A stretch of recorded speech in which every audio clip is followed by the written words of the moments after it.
On vous en parlait hier et on se rappelait aujourd'hui à Rimouski, la nuit dernière. Ça, ce sont des images de ce naufrage il y a 100 ans de l'Empress of Ireland au large de Sainte-Luce, dans le Bas-Saint-Laurent.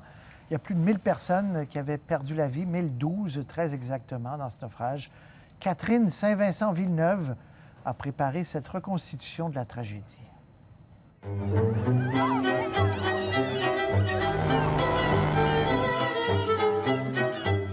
28 mai 1914, il est 16h27. L'Empress of Ireland quitte le port de Québec. Le navire entreprend sa 192e traversée de l'Atlantique en direction de Liverpool, en Angleterre.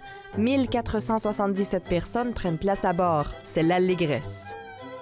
C'était un navire assez neuf, qui avait été construit en 1905, et c'était un navire très luxueux, évidemment en première classe.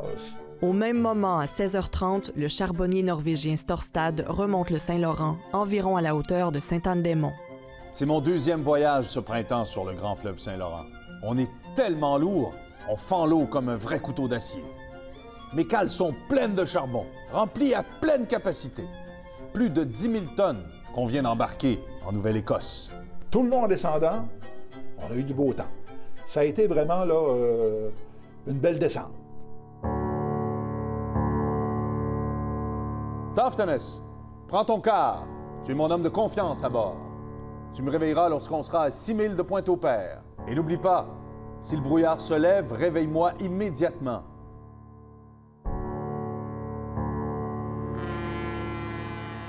On a entendu des coups de sifflet que le bateau envoyait. J'arrive sur le pont pour consulter la boussole.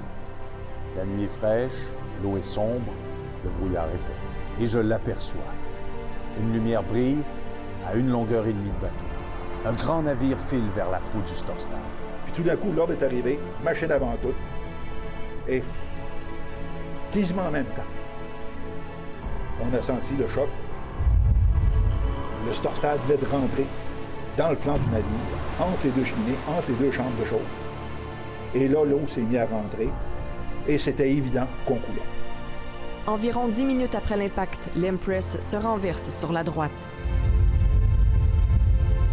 Les gens tombaient à l'eau ou sautaient à l'eau, puis on n'a pas eu le temps de réagir.